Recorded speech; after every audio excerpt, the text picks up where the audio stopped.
It's my Fat Tuesday music this morning.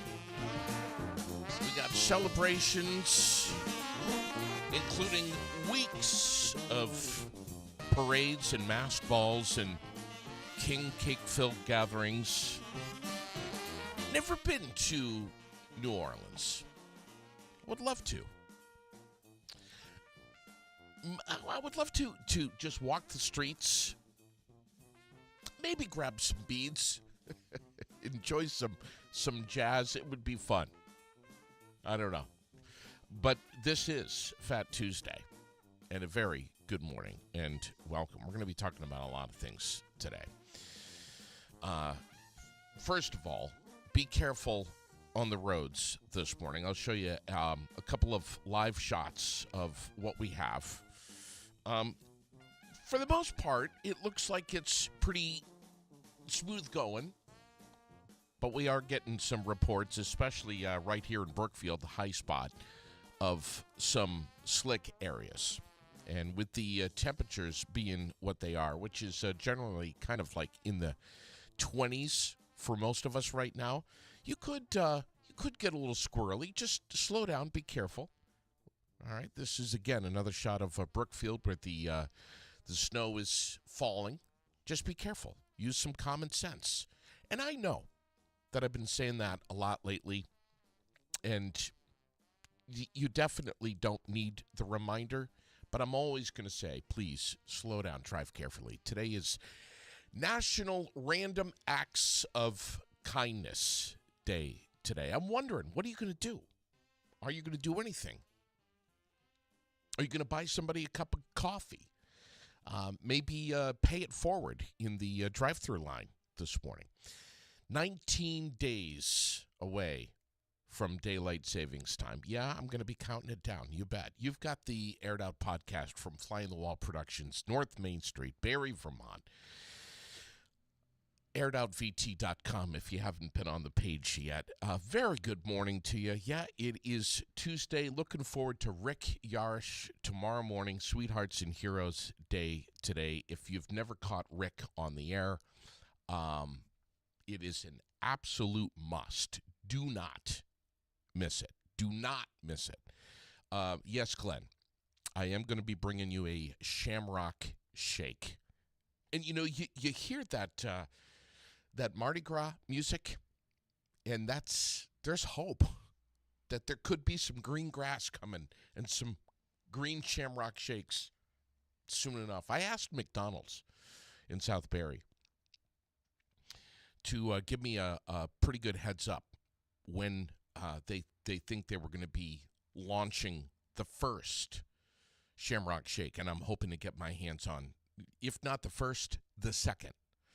We have a 6-year-old girl in Pittsburgh by the name of Pim, who is our daily dose of feel good this morning, and I'm gonna share the link from Facebook up on.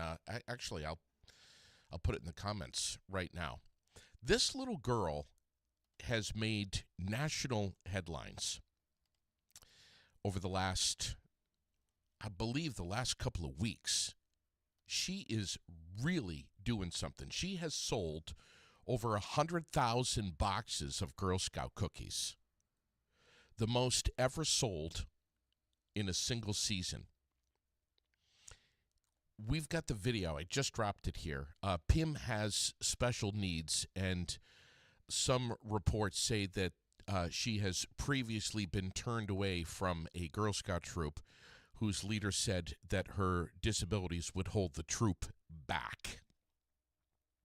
This little kid is so lovely and so inspiring. I encourage you highly to check out the video this morning if you need a little daily dose of feel good. I really do. It is wonderful. I love stuff like this. We have clouds in the forecast today, some snow showers mainly this morning, about 38 degrees later on today is what we're going to warm up to. I love it. It's 9:07. Thank you so much for tuning in this morning. If you're just doing so, appreciate it.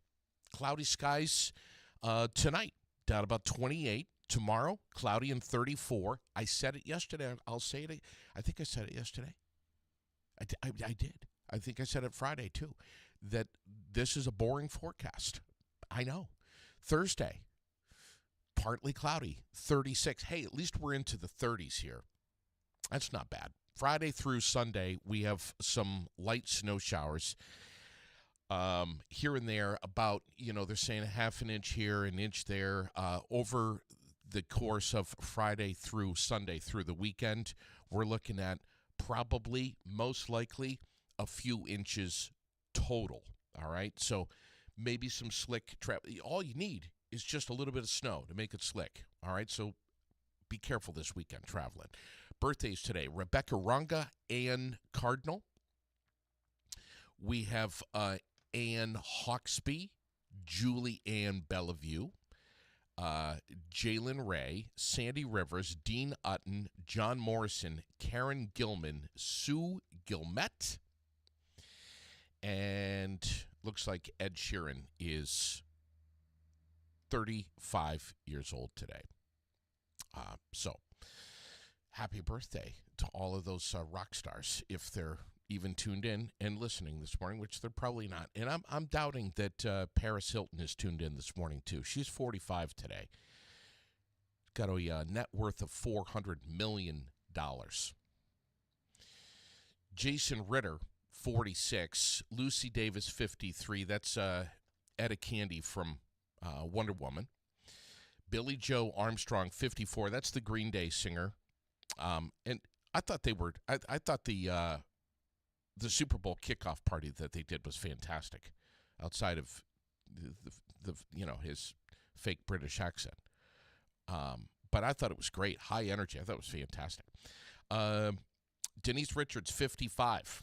Michael Jordan, 63 years old today, has a net worth, I hope you're sitting down, of $3.6 billion. Billion. And I'm not even going to say billion with a B. I won't do it. Larry the Cable Guy is 63 today. Lou Diamond Phillips, 64. Renee Russo, 72.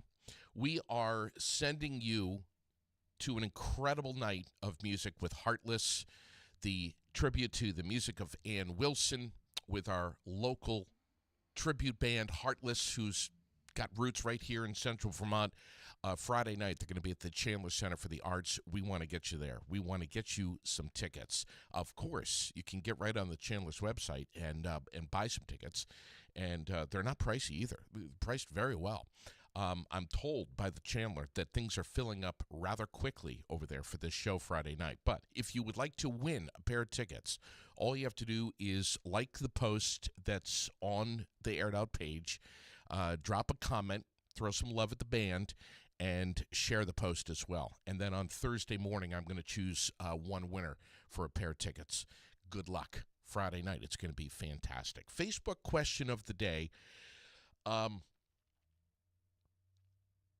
do you think the worst pothole is? And I know I put out that big warning, which scared a few people, about turning left at the Cornerstone onto Washington Street. I didn't mean to, frighten you too much, but it is pretty scary if you've done that left turn It's it's pretty amazing. You're like, what? Are you kidding me? And I know that there's so many other spots. 14 coming out of the city, heading east. I know. Yes, Donna. It is everywhere. There's no question. But is there one or two or five particular potholes that have made you say to yourself, are you kidding me? This is beyond pothole. This is literally crater. This is, you're going to bottom out the rocker panel type of a pothole. This is a guaranteed rim breaker if you get caught in that one. There's a few. I'm not sure why these big boys rear their ugly heads every winter and spring by the edge of Fisher Road, where you turn to go into the Berlin Mall.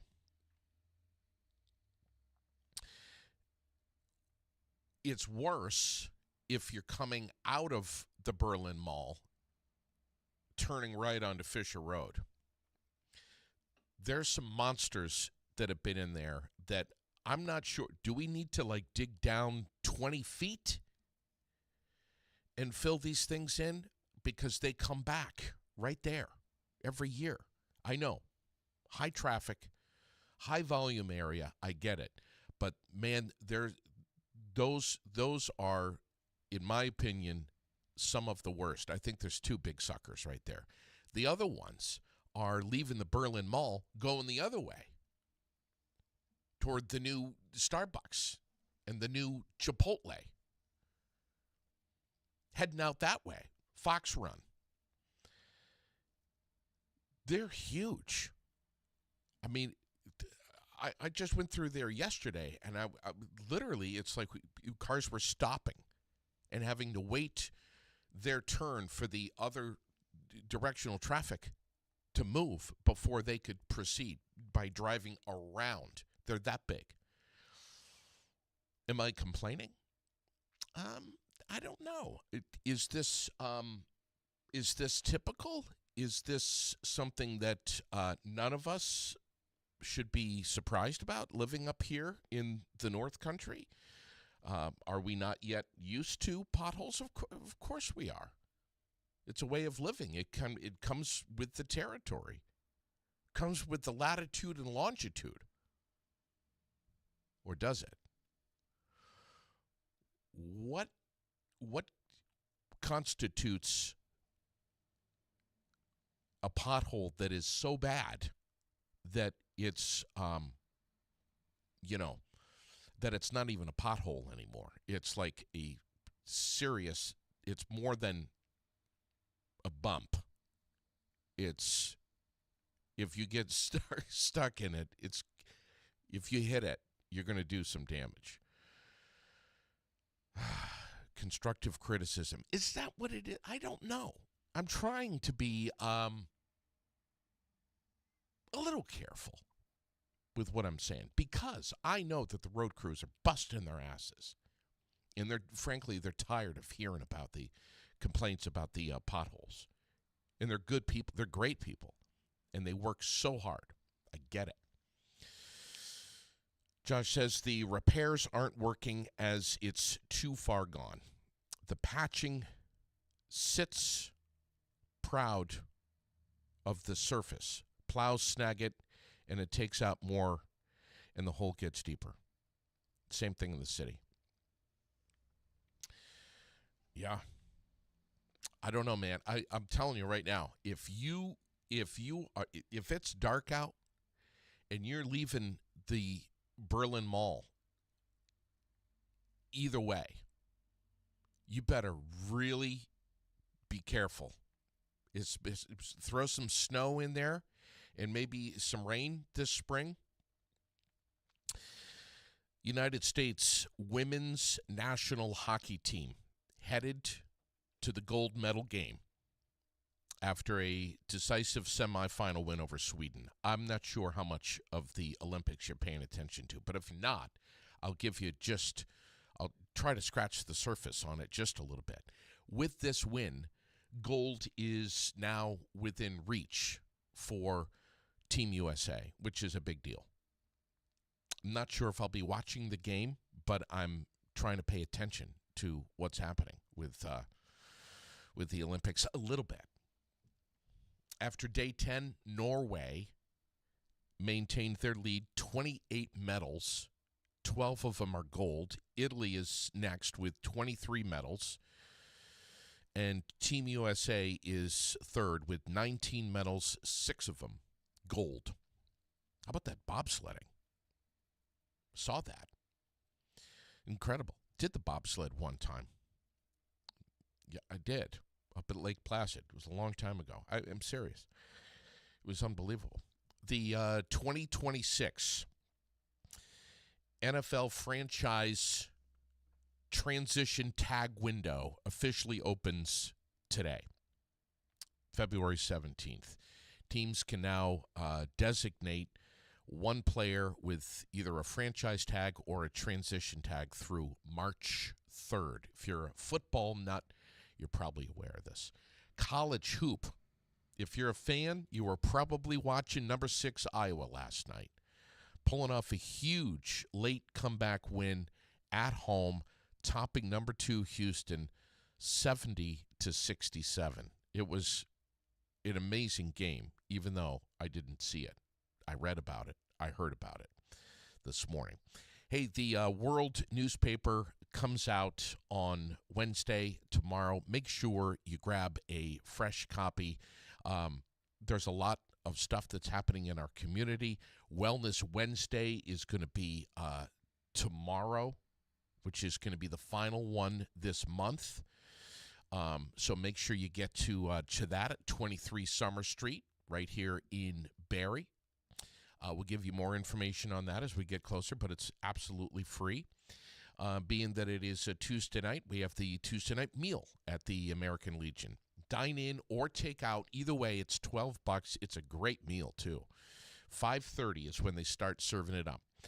Please call ahead, though. They ask you to do that, 479-9058, and make sure to keep an eye on the Barrie Post 10 American Legion Facebook page for what's on the menu.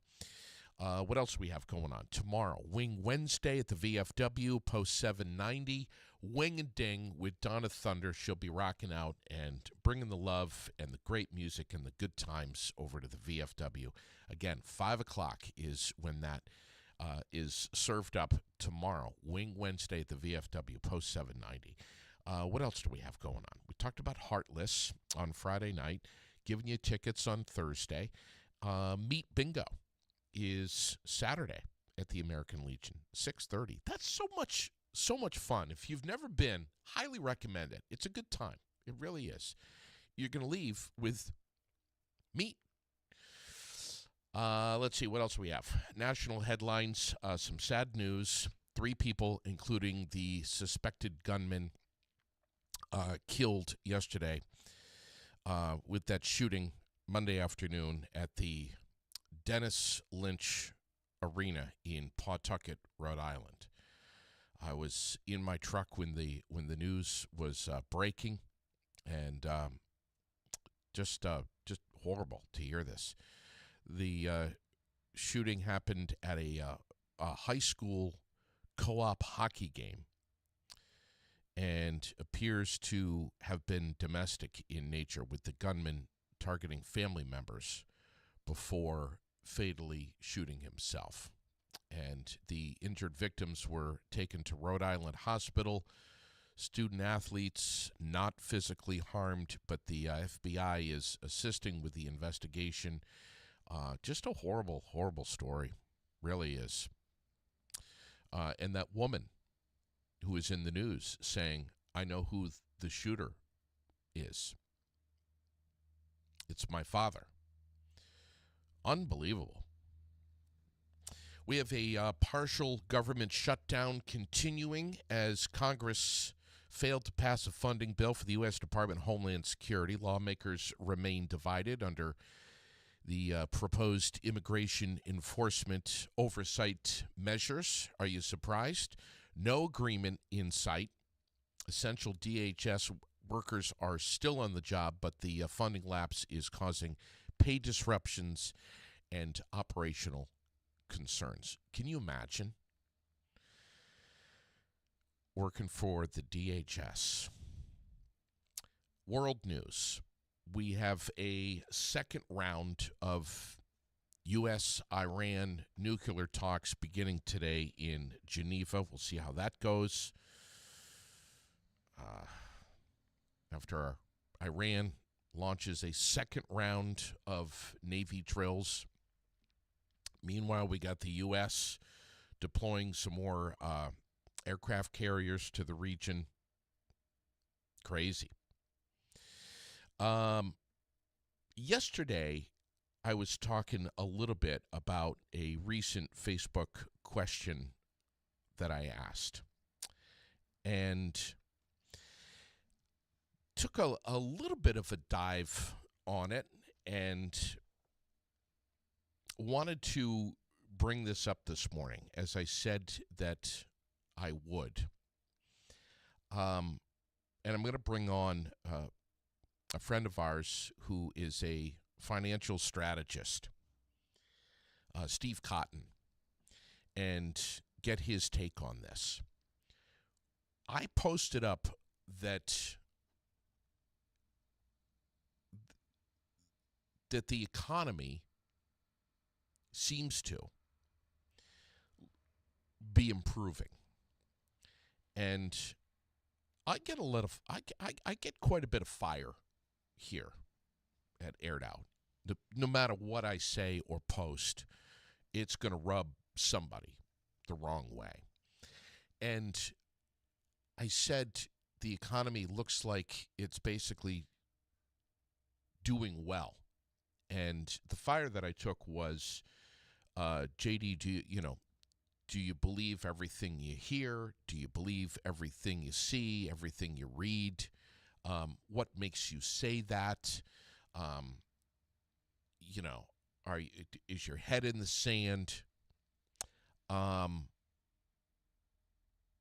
Fair enough. Fair enough. And, I got to say, I'm no financial guy. And I have to go by what I hear.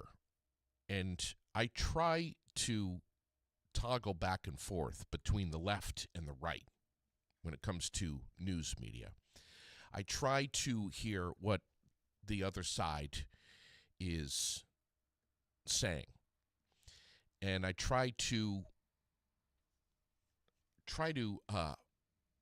be objective with my thinking, knowing that what I'm hearing from the media is not always the truth, and that there's a lot of underlying political intention behind some of the messages about our economy. There's a lot to be said about this. The president of Cotton Wealth Management Associates, Steve Cotton, with us on the line. Steve, good morning. Good morning, JD. It has been, first of all, welcome back to Aired Out. I love having you on here, man. Thank you. It has been a wild year of navigating some pretty stormy geopolitical developments that have kept business and consumer-minded people on edge. Would you agree with that to begin with? Oh, absolutely. I think you take the Ukraine war, you take the action in Venezuela, you take the immigration actions. The whole combination of things has made people a little bit uneasy. However, the interesting thing, it's within a backdrop of about 14 major favorable factors that I think are putting us on a trajectory to a much more positive economy. And what is that? I mean, what I hear, and I was just saying, it's what I hear, it's what I see. I don't know this to be factual. It's just what I'm hearing in the media, that the stock market keeps hitting some new highs. Inflation is going down. Gas prices are down. There's low unemployment. And I asked on Facebook the other day, so if this is the case, then why are so many Americans hurting? Well, I think there are spotty places where sticky inflation is a problem. Uh, Housing, mortgage interest rates are not coming down as fast as everybody would like them to. The real problem with housing is a shortage of supply. We've under invested in housing in this country for the last 20, 30 years. But there are about 14 major factors that are priming the pump for a major sustainable economic expansion. This is what people are not feeling it yet, but they will, starting with this year. Hmm. Wow. And how much of this would you say, Steve, is can be pointed at President Trump? Well, a great deal. Let me just give you a quick rundown. The Congress last year reauthorized the 2017 Trump tax cuts, kept in place lower taxes, expanded it with no tax on tips, no tax on overtime. They gave people on Social Security income a $6,000 tax credit to offset their taxes below a certain income level. They've been cutting regulations. They are allowing business expensing of capital investments all in 1 year now instead of having to spread it out over 30 years. That's a huge boost to business spending. We just passed a $1 trillion defense budget for the first time in history. I've seen that. I used to be in the defense industry. Those kind of ripple effects last for decades. We've got lower trade barriers, non-tariff barriers to our markets, to our products being sold overseas. Inflation's down from 9% to 3.5% and trending lower. We got all kinds of things that are priming the pump for a long-term, sustainable economic expansion that will be bigger than what we saw with Ronald Reagan, that went all the way into the Clinton years. Wow. We're going to talk about saving and, creating a nest egg and some a future for yourself that is sustainable here in just a second. But, I heard the term in the news the other day, soft landing, and it kept coming up, and I'm like, what is that? So, I mean, basically, I've since learned that it's kind of a term that economists use for the Fed's 2% annual target, right? Yes, a hard landing is a business slowdown leading into a temporary recession. A soft landing is where you start to see a lower inflation rate, but business spending is still, fairly high. Consumer confidence is cautious but higher. And that's kind of a soft landing where you don't have a hard crash, you don't have a recession, and the trends are all generally in the right direction. I think we're headed for that. Um, it's been a difficult path to get us down from 9% inflation, but the Trump administration has done that. The thing they led with was lower oil prices. That has a ripple effect all throughout the economy in terms of bringing down inflation. We haven't seen it as rapidly in the housing market for the reasons I stated. We have constricted and limited supply of housing stock in this country. We've invested in it for 30 years, and we're not going to wind through that. There's a lot of building going on, but there's a lot more that needs to be happening. Yeah. Let's. It's interesting. It's interesting. So, I want to ask you, Steve, about so many of us that just haven't put aside some savings. So many of us don't have a 401k, and I know that uh, they're doing well right now, at least from what I hear. But what say you to folks who don't have a 401k or any kind of savings? Because there's this new study out that's saying that the average American worker has under $1,000 saved for their retirement, which is alarming. Well, I think that's referencing more, uh, cash reserve, emergency cash reserve, money in the bank for rainy days or for emergencies. I think that is more true. Very few people I know have over $1,000 saved up as their cash reserve, which is where I start as a professional financial advisor counseling with people. More people have 401ks and 403ps than you realize, and yet those are not. You're not sitting on $600,000. The average 401k is probably in the 200,000 to 300,000 range, if that. But about the time when people were starting to feel a little bit better and feel like maybe they could start putting some money away, they got hit with car insurance increases, health insurance increases, property insurance increases, medication cost increases, and that just sucks out whatever savings you might have been able to accrue, and it's an ongoing battle for most people. Yeah, I'm just getting a comment here. CNBC stated on the news last night that the Trump administration is going to pass a $2,000 tariff dividend check. Were you aware of this? Yes, it's been talked about for a couple of months. I believe it may require congressional action to do that because that's basically a tax benefit, and tax policy has to come through the House Ways and Means Committee and then be voted on by the Senate Finance Committee before it can be done anywhere. But I think that's what the president wants to do, is to demonstrate that Americans are going to get some benefit from the tariff revenues that we're collecting.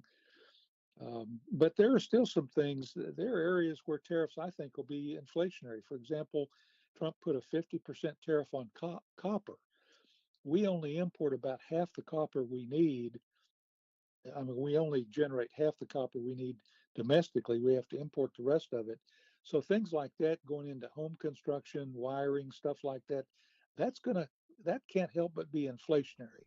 But there are other things where the tariffs are going to push down foreign tariffs on us, foreign non-tariff barriers to our market entry on us, and that's going to be a good thing. We just haven't seen it all yet, but people are going to start to feel it in 2026. Matter of fact, I saw a statistic yesterday that the people are starting to receive larger tax refunds in 26 than they did last year, and that the average refund this year is going to be around $2,290, which is a 10.9% increase from 2025. There have already been $7.4 million tax refunds issued so far, and that number is going to go up. Yeah. We're getting quite a few comments here this morning. What do you think about and you kind of alluded to this a little bit, more than $600 billion in tariff revenue? Yes, and it's trending toward 800 billion. And Trump thinks we'll hit $1 trillion of new tariff revenue. And basically, what's happened is that the exporter has absorbed part of it, and the importer has absorbed part of it, and they have been reluctant to pass it on to the end customer. And that was not predicted, but that's what's happened, and that's one reason the tariffs haven't been terribly inflationary so far. Now, whether that will hold up, it depends. It depends on how easily you can shift to buying a different product than the one the higher cost is on. I give people this example. If I go to the liquor store and I want to buy my favorite Scottish scotch, and it's $98 a bottle, maybe I'll buy a Kentucky bourbon instead at much lower prices. So customers can still shift in a lot of cases and avoid a tariffed product, and they're doing that. Yeah. Also have a comment here, basically kind of echoing self-discipline, that there's a difference between wants and needs, and that we need to start living more consciously about what it is that we're spending our money on, what it is that we're investing things on. Short-term feel-good things, long-term put it away, rainy day fund, call it what you want. It just seems, Steve, like since COVID, more of us, and I know this is kind of a blanket statement here, but that more of us are living our lives in a way of essentially screw it. I've always wanted that camper, that boat. I've always wanted to travel the world, go on this vacation, go here, go there. And damn it, I'm going to do it. Forget about retirement. I'm going to dip into whatever I have, and even life insurance, and just cash out on things and start living life. I tend to lean a little bit more in that direction. I have family members that lean very much in the other direction. What say you about this mindset, this philosophy of what to do? Because, my dad would always say to me, prior planning prevents poor performance. What say you on all this? Well, it's part of it's a cultural thing. If you think back to the 1940s and 1950s, those generations had seen the Great Depression.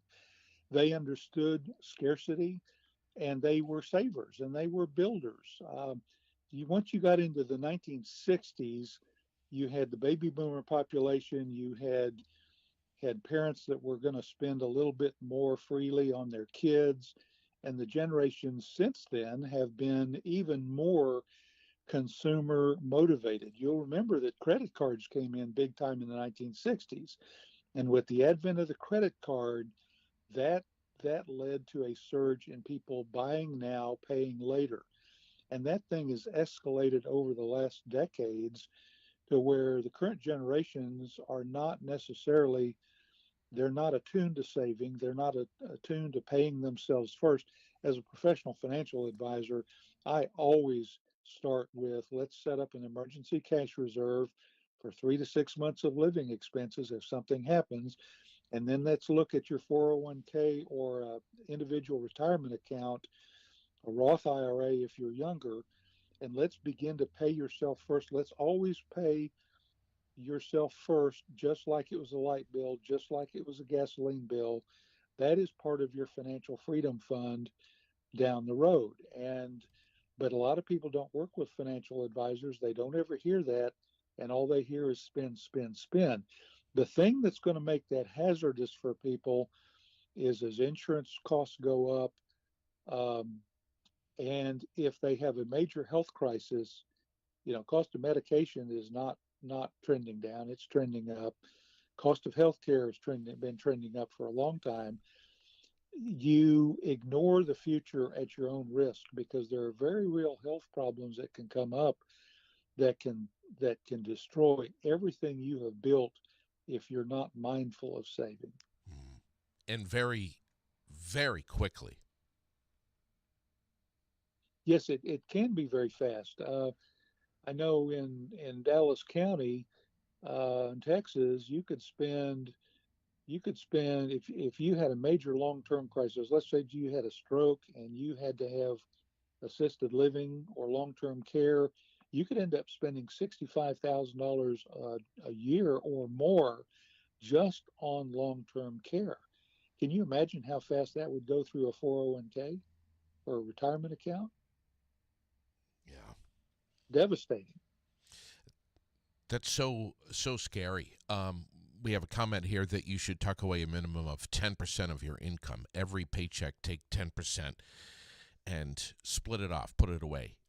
Is that what you recommend, and easier said than done? Well, it is easier said than done, but I think what I recommend is people put in place a discipline where they pay themselves something every month out of every paycheck, because you're not you're not denying yourself something. You're contributing to your financial freedom foundation down the road. It's not selfish to do that. It's wise to do that. And there will be, the time value of money, and money that's invested in wise things grows a lot more quickly than you realize. And I had a woman that cleans houses came to me and said, "Would you help me?" She didn't have anything, and I said, "Sure, I'll be happy to help you. I'll coach you. I'll give you some guidelines. We'll set up an account, an IRA." She's gone from having nothing to having $200,000 in just about 5 or 6 years. That's huge. And she cleans houses for a living. Mm. It can be done, but you have to have discipline. You have to make yourself a priority, make your family a priority, and put some money away. We all spend on things that we don't have to have. And if you can remember that financial freedom tastes a whole lot better than chicken fried steak sometimes down the road, you can make those kind of wise decisions to set aside an emergency cash reserve, to fund a 401k or an IRA, because when you look up 6 months or 6 years from now, you're going to be so proud of what you've accomplished and the freedom it will give you. Folks living on a fixed income right now who may be listening are scratching their heads and saying, how do I do this? We just got a comment here: electricity, meds, fuel, oil, gas. There's nothing left to save afterwards. The price of food is outrageous, and not to mention property taxes here in Vermont. Well, that's a problem. That's a real problem. These are people that are living on the front lines, and they are exactly correct. When you put in the cost, and Trump administration is trying to force down the cost of drugs. He's trying to come to agreements with the major drug companies, and he's had some success on that. But insurance costs have escalated due to the various kinds of storms in the country. Um, Insurance costs, property taxes have gone up over time. Some states like Texas are trying to push those back down and hem them in from the worst increases. There is some pushback on these things, but for a lot of people, it's a real struggle. It's not imaginary. They are living it. And what you have to do is, like you said earlier, you have to get out your spending patterns and your checkbook and your habits and say, okay, what's the difference between must-haves and would like to have? And you've got to earmark money for the must-haves, and it's okay to earmark some things for the like-to-haves too. But if you're going along spending frivolously, I knew a guy one time, for example, that he went to the ATM machine literally every day and got 10, 15, $25 of cash. By the end of the week, he had no idea where that money had gone. It wasn't traceable. He didn't keep receipts. He didn't know where he'd spent it. And over the course of a month, you can spend $400 or $500, $600 cash and not know where it went. That's just not smart, and it doesn't help you get a handle on what you can do and what you're spending, so that you can begin to make smarter decisions. Yeah. Man, self-discipline is such a key factor here with what you're talking about. I've had a friend that would always tell me, always keep $100 bill tucked underneath your driver's seat of your vehicle, in case whatever. But man, when you're having a stressful day and you're super hungry and you've left your wallet at home and you don't have your card on you, and you want to get something to eat and hit the McDonald's drive-through, whatever. you might be apt to pull that Benjamin out. Well, you might, and I would recommend number one, I would eat at much healthier places than McDonald's, and Robert Kennedy Jr. has certainly brought that lesson home big time, and God bless him for doing it. We eat a lot of junk food in our society. There's a lot of packaged food that's expensive.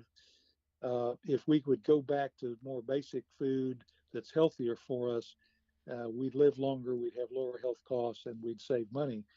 But it's not easy for people that are leading busy lives, very full days, long days. You know, a lot of people are up before dawn and they're not home back until dark. It's not easy to cook stuff. I understand that. Yeah. That's real life. But people are individually responsible for the choices they make, and we all need to work on making better choices and pausing and thinking more deliberately about what we eat, what we spend money on, what we have to have, what's maybe more of a luxury. And people that are on thin incomes don't have a lot of freedom like that, but some people do, and it's just wise for us to be more mindful of that, because one of the purposes of money, JD, is if you have extra, is to be able to bless other people. The purpose of money is not just survival, it is also God's money. It's to use money for the benefit of other people when we can. And that's a lost art. That's not talked about enough as it should be. And I'm a big advocate of that. I think to whom much is given, much is expected. And people that have a little bit more, you need to look for ways to help your fellow man, because for every person that's doing well, there's somebody in a desperate situation that needs help. Yeah. Question here: can business owners start an IRA or only employees? Well, individual retirement accounts are only for employees. Now, business owners can start a 401k, or if it's a nonprofit hospital or something like that, a 403b. Most employers, larger employers, will have those. Smaller employers may not, however. And if your employer does not have a 401k plan, you can certainly start an individual retirement account that's either a traditional IRA or a Roth IRA. If you're a young professional, you definitely need to start a Roth IRA. You can have an individual retirement account and participate in a 401k plan at work. You just can't take the tax deduction for what you put in your IRA if you're also participating in a 401k, but you still ought to do it. You ought to have as many tax advantage types of accounts as you can have to take advantage of the investment opportunities and the time value of money. But before that, I'd even start with what I call an emergency cash reserve. 3 to 6 months of living expenses at the bank, and accessible and liquid, that you don't invest in anything and you don't spend it on anything. You keep it for emergencies, and that keeps you from raiding your IRA or your 401k. Yeah. It doesn't take much to have a sudden car repair. There's plenty of surprises, and it's good to have that a little bit of a nest egg emergency stuff. Like you say, great advice. Final question this morning, Steve. What do you say about the Trump administration's baby savings account, the Trump accounts? What is it, and what say you about it? Well, I think it's a great initiative, and there are a lot of different people that can contribute into that. Years ago, they formed a plan called a 529 plan, which refers to a section of the tax code that sets up a tax-free, education-oriented savings account for college. Yeah, I've got one for my little girl. Yeah, and that's so smart. And there's a very high ceiling to what you can contribute to that. Any kind of relatives or friends can contribute to that. This is a different version of that, and the money may not be touched, I think, until the child is much older. It gives them some seed corn to plant. and it's it's going to be very, very powerful. There are nonprofit and for-profit corporations that have said they're going to contribute to that. I think it's a great idea, but you know what's really interesting, JD? I believe that it is a quiet plan to showcase the concept of an individual savings account as a model for how we can move Social Security and create better returns for people in Social Security. Hmm. Nobody's talked about that yet, but I believe this is a precursor concept for eventually advocating a different approach to Social Security that gets people higher returns with more certainty. And we've got to fix Social Security because Medicare is going bankrupt quickly, so is Social Security. We now have, I think, uh, two recipients for every one person paying into Social Security, and that's unsustainable. Yeah. I understand that parents can begin the enrollment process now, but the accounts won't be open for contributions until this summer. I think July. I think that's right. It coincides with the 250th anniversary of the country, which I think is a great timing event. But everybody should take advantage of this. Of any child born in 2026, um, definitely get on board that, participate in that. Let the government seed $2,000 into that account, and then you add to it if you're able to. Friends can add, relatives can add, all kinds of people can add, but the child can't touch it for quite a while. And I think that's good. Children that'll wake up in this generation and say, my goodness, Yeah. parents and friends were so wise. I am so grateful. And it's going to give them a start on life, and it's going to be very helpful. Why do you think something like this hasn't been in existence in the past? Well, it's a good question. We've had versions of this with the 529 plan and things like that. We used to have an educational savings account that was limited to like $2,000, not very much. But I just think the whole consumer economic focus has been for decades on spend, spend, spend, and it's not been on save, save, save. And we need to calibrate our thinking about how we're going to get through this world. And we've got to start taking more responsibility for ourselves and each other. And we've got to be wiser spenders and wiser consumers.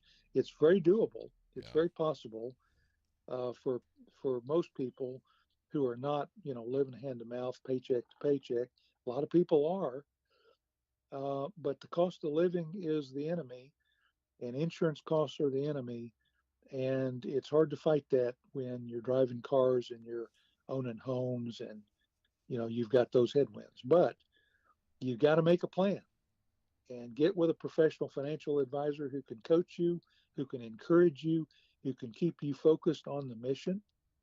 And that's half the battle. Yeah. It is difficult for senior citizens to survive in this world right now. I can't imagine. And I'm approaching that demographic. And I don't know how old you are, Steve, but man, it's like it's not easy. It it's frankly it's scary. And is it too late? I guess is what I'm asking. If you don't have an IRA or you don't have any kind of retirement savings plan and you're 50, 60 years old, is it too late? No, it's not too late, but because the likelihood is you're going to live well into your 90s, and so your time horizon for growing money is longer than you think. When people talk about difficulties in this country, I always have to reflect. I'm a student of the world, and I always have to reflect back on how is it in other countries. And there are a lot of other countries have no safety net at all. There are some countries, like some of the European and Scandinavian countries, that have a socialist, cradle to grave kind of safety net, and they've got high taxes as a result of that, and they've got low productivity as a result of that. And I think in this country, we've got a little bit healthier mix, but still, for some people, it's very difficult. It is not easy, but it's never too late to start. You just have to have earned income to fund an IRA. And I would always do it, even if you're late, even if you're in your 50s, I would still do it because the odds are you're going to live another 40 years. Yeah. You're going to Yeah, go ahead. you're going to need that money, and you will be glad if you will do that. I'm, I think it's important for people to enjoy life, but they don't have to drink champagne doing it. You can make compromises, but pay yourself first is a very important concept. Your dad was right about that. We need to we need to resurrect and remember some of that great generational wisdom because it's out there and it's still true. Yeah. Amazing stuff. Steve, I thoroughly enjoy hearing from you, man. What a conversation this morning. Steve Cotton, the president of Cotton Wealth Management. You can learn more about Steve and everything he does and get in touch with him yourself. CottonWMA.com. Thanks so much, Steve, for coming on with us this morning. Thanks so much, JD. It's always an honor to be on your show. Pleasure, and I hope to we'd be lucky to have you back. I hope you will consider it. Thank you, sir. Thank you very much. Wow. What a conversation this morning, and I don't know. I love learning new stuff like this and stuff that makes you get thinking. A lot to be said about that. Listen, thank you so much for tuning in this morning. Thanks for liking and following the page. Don't forget to drop a comment if you haven't yet. Doesn't matter if you're catching this live or if you're going back and watching it later. Drop a comment. Share any episode that you enjoy. We are always live. We're never edited. We're always local. We're right here on North Main Street in Barrie, Vermont. Live on Facebook and YouTube. We're streamed everywhere you get your podcasts on the web at airedoutVT.com. Real, raw, relevant, relatable. It's what we hang our hat on. And I hope we've brought you some, not only some information, but also some inspiration this morning here on Aired Out. Tomorrow morning, going to be just that. Rick Yarish is going to be my guest. Rick was burned alive in a horrible roadside explosion, a roadside bomb in Iraq while he was serving. And he's still with us today to share his story, and most importantly, beyond his story, his attitude about living life to its fullest. Tomorrow morning, Rick Yarish will be with us, our guest, right here on the Aired Out podcast. Have a beautiful rest of your day. Be kind, stay positive, stand up for yourself. See you soon.